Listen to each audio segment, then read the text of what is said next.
Okay, hi. We're being live streamed. You can usually always expect me to go live about 15 minutes later than I say I'm going to. That tends to be the case. All right, I'm streaming on Facebook. Too many devices going on here, which is um, going to tap into what I'm talking about as well. All right, so let me know you're here. Let me see if I can find a way to see your comments. Let's see. Can I see your comments? Maybe. Let's see. I am live. Yes. Okay. So if you want to comment, you can. If you want to ask a question, you can. This is like, sometimes I've gone on and done interviews with different amazing women. And this is kind of like an interview with me. Not really, but just me. Okay, here's the deal. Here's what I want to talk about. This is really important. This is the very core of my message and why I'm doing this. And I heard myself say in the group I was in yesterday, I heard myself say, this is my holy fire mission, which that term was given to me, or I'm borrowing that term from Sarah Shirley, my friend Sarah Shirley. She talks about the holy fire mission.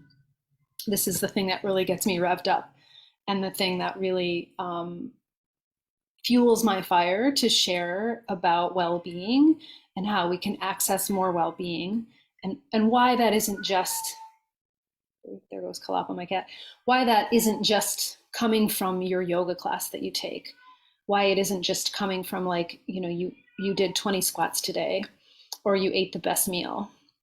Like, what I notice about myself and what I notice in working with other women, with my private clients, with groups, you can cook all the healthy food you want. You can use a bazillion methods on your own road and your own journey to health, like massage. Hi, buddy. He's deaf, so he meows a lot right now, and it's loud. You can do all the Reiki, all the acupuncture, all the energy healings, all the tarot, all of these things that I'm into too, and that I love, and that help resource me. I think of those more as resourcing, like boosting me, and when I stay consistent with them, obviously I feel they help me. Because something like a massage, let's say, will help you relax your nervous system to an extent where you can, you really can let go of tension and stress that's been accumulating, right? But what I've noticed about massages for myself is that tends to last for the day, and I feel really good. And then, it's back to like the hustle and the grind in my mind, maybe the next day, or even maybe anxiety, even maybe depression. So we are always feeling our thinking, and we have thinking on everything. We have thinking about everything. So what I wanted to share with you today that I have found really, really powerful and has become my holy fire mission is something I shared in our self-love mini-mind group with Allison yesterday. We have about 7-8 women coming on the regular every Tuesday at 10. You are still more than welcome to join, by the way. I'm just considering it like a weekly women's circle that we may continue for the foreseeable future. So here's the exercise. I'll give that to you first, and you can write it down if you would like. Who's here? I see some people. I see 2 people here. Oh, hi, Laura. I am been meaning to reach out to you. Hello, and I'm glad you're here. And if there's someone else here, you want to say hello, you can say hello. So if you want to get out a pen and a piece of paper, by all means, do that. This is the kind of thing that I would do with you on a coaching call, say, or in the group, in the self-love mini-mind, or in the women's circles that I have held before. The exercise is, what is taking up right now in your life a lot of mental bandwidth, a lot of space in your mind? This might be something that might be a couple of things. How I asked it yesterday was, there might be something that's kind of on the, think of this as the thing that's at the forefront. It's taking up bandwidth, right? It's like when you tune into that channel in the radio and it's coming clear and there's no static, it's like it's there, it's really present. So this is the thing that you know that you tend to be compelled to think about over and over and over. And we're not making that wrong. We're not making ourselves wrong for having that thought. It's just thinking, right? But what is it? So if you want to think about that for a moment, kind of breathe into it. I could probably tell you what mine is, like my overarching one is for probably the last 10 years. And then I can tell you maybe another one that's has like taken up a lot of mental bandwidth. And as I have begun to see these things, these thoughts or these stories for what they are, the less bandwidth they've taken up in my life, the more energy I've been given back. Does that make sense? The more that I've been able to see these patterns of thinking, let's say, or how I'm using my thinking, that's a better way to say it. Thinking is just thinking. This is what I shared in the group yesterday that I think is really powerful and has been really powerful for me. Thinking is just thinking. We can use it, it can be on our side, and sometimes we can use it against ourselves, right? Let me see if I can give you an example. So one thing, this is going to maybe sound strange, but one thing that has been really present and taken up a lot of my bandwidth, strangely, has been like, do I want to do this whole, I'm a yoga teacher, entrepreneur, you know, I live kind of outside the system, right? I don't work a job that's 9 to 5. I don't have to like get on, I did before the pandemic, I would get on a train and go to the city a couple of days a week, but I don't live with like the same structure that a lot of other people live with. And that's really challenging. Some of you might be entrepreneurs and creators in here and you know what I'm talking about. And there's been like a decision inherent in that I've been ruminating on for many, many years. Like, do I want to do this? Do I not want to do this? What am I doing? Because especially, and what's really interesting is especially when the bank account is low, there isn't a lot of money coming in from this work, then it looks to me like, oh, this isn't working. Like that becomes the story, right? And that takes up a lot of bandwidth. I'm not going to get into the whole like what that really means. It doesn't necessarily mean like what I've learned to do is disconnect the thinking of like, oh, this means I shouldn't do this because there's no money in the bank. Those are just insecure thoughts. Like there's no money in the bank. I shouldn't do it. I should not be a yoga teacher. I should go back to school. I should get training in something else. I should go work at a Trader Joe's. I should go work, you know, for a retail store in town. Those are all options too, obviously. But we're talking about like a cluttered landscape, right? The cluttered landscape of your mind. When it's super cluttered and there's something that's just taking up far too much bandwidth, it depletes you. So that's my story. And there were some stories, I can't share privately what people shared in the group, but they were really, really powerful about particular things that were front and center in their minds and that were taking up a lot of space. And some of them were just as simple as, not sharing anyone's personal story, but as simple as like maybe not taking enough time for their own selves, taking care of so many other people. And the bandwidth issue, the worry, the thing that was cluttering the mind is like, I shouldn't take care of myself. I shouldn't, want to do this really nice thing for myself. So what's depleting you? What's taking up bandwidth? And then realizing that that is an energy suck and that could be depleting you. And recognizing that it's thinking, and it could be something really powerful. It could be something that you're truly worried about. It could be something that is really on your mind a lot. So this isn't to dishonor or disrespect that you have thinking on something, particularly if it's something that's really challenging in your life, right? You can have thinking on it, but underneath the thinking, like just recognizing how you're using your thinking, and underneath the thinking is we want to get to the feeling, right? We want to understand, like maybe just picking out the thing that's so powerful, I think, is picking out what is the story there. Like, so for me, the story of, I shouldn't do this. I shouldn't be an entrepreneur yoga teacher because it's never going to work. When I started to see how much bandwidth, and it wasn't just that one thought, that thought spun out into a million other thoughts and stories and beliefs. So once I sort of recognized, oh, this is just thinking that I'm using against myself, as Grace, my coach, would say, I have a gun to my head. When you can take that gun away and get in contact with the feeling that's underneath, because you're feeling your thinking, we're always feeling our thinking. So again, as I said, if it's something really challenging, if you can kind of notice the thinking, what is the thinking, and then go to the feeling. What is the feeling that it's producing? It's producing anxiety. Is it producing strong, like, sadness? We're going to get off of this idea, I'm going to anyway, try to get off of this idea that the thinking means anything.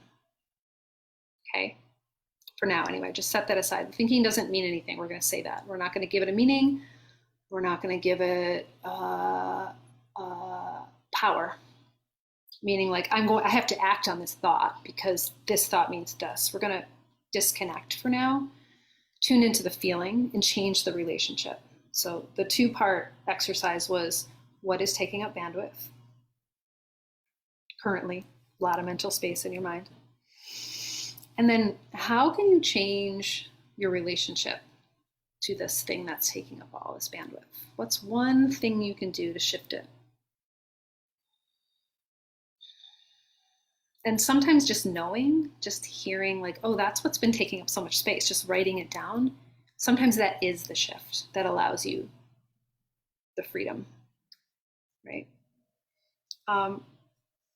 And one thing we're not going to do, so one thing we are going to do is to try to feel, right? Get into feeling. And then one thing we're not going to do is take that thought, whatever that thinking is, and ruminate more on the thinking and analyze the thinking, right? There are methods and modalities and therapy, you can say, is somewhat a form of that. And that's not to say it's not helpful, but continuing to turn something over and over, like a thought or a thinking, and what does this mean? Like, it's just adding more fuel to that fire. So I want to invite you to not analyze the thought further, right? All right, so those are the 2. Tell me what you're hearing in this, if this is making any sense to you. But yeah, and also do the exercise. So write down, what do I have? It's kind of like when you have a lot on something, like you are looking for a new job, say, you're in transition, or you're moving into retirement. I actually work with a lot of women that I'm working with tend to be in transition. They're going through something. They're moving from a steadiness in their life, and there's this middle place where they're moving into something new or completely different that they don't. I've had those experiences too. They don't quite know where they're going to land, right? And that's anxiety provoking, and that can definitely create a lot of thinking, right? Like a dust storm, I think of it, a dust cloud of thinking. You have a lot on, and so maybe if you're in transition, you have a lot on, this new job that you're potentially going after, or this experience of what retirement is going to be like for you. You have a lot on it, like you're looking at it, you're turning it over. This is a powerful exercise for that. So what do you have a lot on? Like, what area of your life, or what's taking up a lot of room in your mind? And can you just see it all as thinking? Can you just see, like, okay, I have a lot of thinking on that, and I've been looking heavily at that. My mind, I've been focused on that. So this is also an experience and a practice of redirecting your focus. And I'm asking you to redirect your focus to slowing down and feeling what's underneath the projector, the whirring projector machine of your mind. What is underneath that? What's calling you home? And then you'll have that answer when you kind of get into that space of home in your body. You'll have that answer of what do you need to do to shift it? There were some really beautiful shares yesterday in the group that we were in of knowing, like just the knowing, oh yeah, this is taking up a lot of space. Because we know, when we check in, we're like, oh yeah, God, I've been worrying about this for days and days and days. And whether this thing we worry about has come to pass or not, uh, that's all bandwidth. That's all like room in your mind. And as you've heard me say, when there's more room, when you're resting and you're in that home space, body and breath, and we can use our resources, like I mentioned, our support systems like yogic breath, like meditation. We can use those as supports to help our elevator rise. Let's say the elevator is stuck between floors 1 and 2, and there's like a crackling. The PA system is like crackling and talking and noisy, and that's kind of like, and you're stuck in this little box and there's no windows. That's the experience of you limiting your bandwidth, of having low bandwidth. And so all you have to do is recognize, oh, this is taking up a lot of bandwidth. I don't have a lot of space. So you back off from it. That's number one, right? You back off, you feel, you come back to yourself, however you need to, you breathe. And then your elevator gets to rise. You get to feel more spacious. The elevator rises, takes you to the top floor where there's more windows. You step out of the elevator. There's windows, there's light, there's fresh air, there's, a view, there's a horizon. When you're stuck in the little box and there's low bandwidth, you can't see anything, right? All you can see is the four walls around you. When you're up on that when you have that higher perspective, right? That's really what I'm saying. You have a higher perspective. You can see for miles. Like I'm looking out my window right now. I'm so lucky to live in an apartment that sits up above the Hudson River. I can see the Hudson River. I can see the hills and the very small mountains on the other side of the river in Newburgh. And that, affords a certain kind of perspective. Like I could be sitting here staring into my computer screen for 2 hours, and like it looks like the whole world is in this computer screen, which that tends to happen to me. Get very focused on work, and it's all in there to the exclusion of everything around me. And when I sometimes I'll set an alarm, and if I honor that alarm, take like a 5-minute break and sit back and go, oh gosh, there's a whole world out there. There's trees and they're turning yellow and red. There's sailboats on the river. Wow, like what a vast world. So there's more information. What I'm saying is there's more information. There's more well-being in that place when we can free up some bandwidth. Okay, I think that's all I want to say. Thank you for watching. If you have any questions about this, let me see if anyone has questions. I have a comment. Do I have a comment? Oh, wonderful. Hi, Sharon. Nice to see you. So timely. And Laura says, yes, I appreciate observing what my mind is focusing on and then being curious about what feeling is connected to this. Yeah. I get the part about not judging my thinking. I get the part about focusing on the feeling instead of the thinking, but I'm not sure about how to shift my relationship to this thinking or feeling. Okay. Yeah, how to shift. Well, I think the first thing I would say is just not to worry about it. Not to worry about like, I need to shift this now. I hope that makes sense.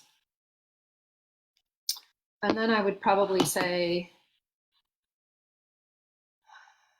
yeah, it's enough to just notice it for right now. That's all I want to say. It's enough to notice it because it's just always coming and going, right?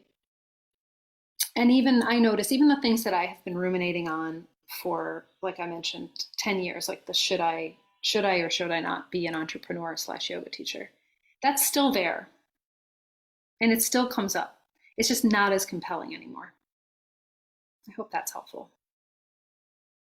Yeah. What happened here? Siri was trying to talk to me.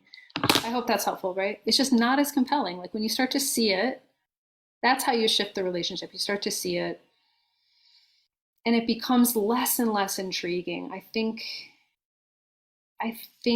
that is maybe what's been the most helpful for me. Becomes less and less intriguing. And then of course there's something new because your life is going to change and something else is going to pop up and appear and challenge you in some way. And you'll have thinking on that too. And so like in a general way, it's just to start noticing like, oh, how am I using thought? How am I using thinking? Um,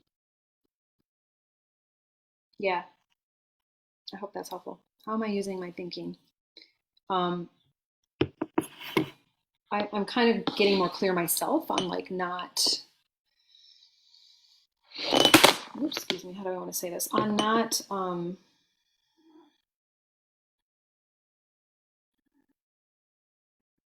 think I lost the train of thought, but on not, just not getting wrapped up in it, but also realizing that it's always there, right? Like when I walk down to the river, there's always, I, I, I take a little trail that takes me to this little cove and this beach. And every time I'm down there, it looks totally different. The waves roll up and they bring all kinds of debris and detritus with them. And so every day it's different. Like, I need to stop doing that. Every day it's different fallen log or all kinds of other, sometimes trash will wash up on the beach. And to me, that's how we're made. Like that's the mind. That's not mind, that's thinking. That's thinking. It just comes and it comes, and every day it's different.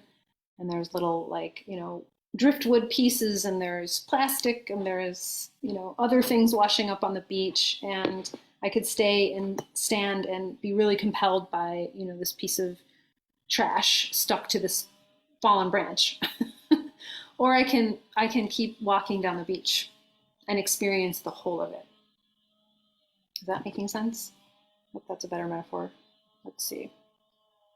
Yeah, so I think that's probably all that I need to say on this topic today or right now. But I really, for me, this was a powerful experience yesterday. And we started with a meditation. So here's something you can do. Let me give you another exercise. So before you maybe write about this or write about what's taking up a lot of bandwidth, let's pause for a minute and just come into our bodies.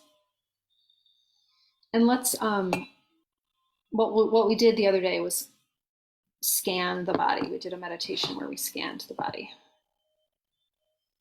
So you can put your hands on your body, but you're really going to be doing it internally with your mind. You're going to be breathing and just taking your awareness through your body from the top of the head, or maybe from the feet up. It can be top down or bottom up, and just feeling, sitting there being kind of like the gentle observer, the silent observer, and just noticing what you notice. So this also helps us drop out of our mind, because you're getting into your body, you're asking your mind to tune in or focus on sensations. This comes from the Vipassana tradition of meditation. And you just sort of move around the body. I like to go systematic because it just trains my mind to stay focused in that present state. But you can go down, over the head, down the shoulders, down the body in a general way, and just notice sensation. And what you're doing is not getting involved. Just like when we notice our mind, not getting involved, tuning into the feeling. Until you get all the way down and you have this experience of being fully present in your body, and knowing that there's always these sensations or stimuli acting upon you, upon your body, upon your experience. And you are not the practice is to learn non-reactivity, right? So this is kind of like a mindfulness embodied practice that I can give you that connects or is similar to what I talked about with the bandwidth, right? So I find it's also helpful if I have like a lot of heavy thinking on something and a lot of my bandwidth is taken up. I know it can be challenging when you're in that space to like sit down and be quiet. So maybe it's a walking meditation for you. Maybe it's moving in your body, but just really being present, being at one with the sensations and the stimulation and the stimulus that's coming in. Or being at one with your body, noticing the stimulation and not resisting it, judging it, getting involved in it, telling a story about it. Does that make sense? Okay. I think probably some of you tuned out at this point, so I'm gonna make these about a half an hour every Wednesday. I'm committing to coming live and talking about something that I think fosters more well-being and is a little clue to how we can live our lives with more ease, how we can, be with whatever is present in our lives, good and bad, or challenging or wonderful, and just being with all of it, being in this great big human experience, and knowing where wisdom and understanding and that fullness lives, right? The elevator metaphor. Knowing that when I get out of this little box of the elevator, pick up my head, I can see the river, this massive, beautiful river. You know, I'm saying this all again. I've said it a few times in this call, but yeah, remembering. It's a constant remembering that that's where your well-being comes from, right? So you can take the yoga class, you can get the massage, you can get the acupuncture, you can do some journaling, and those are your resources, right? Those are your supports that help you maybe help the elevator rise a little bit. And sometimes just leaving yourself alone and eating some ice cream and sitting on the couch and watching Netflix is a way to do that for you too. Sometimes for me it is. Just gently, be gentle with yourself, allow the elevator to rise in its own time.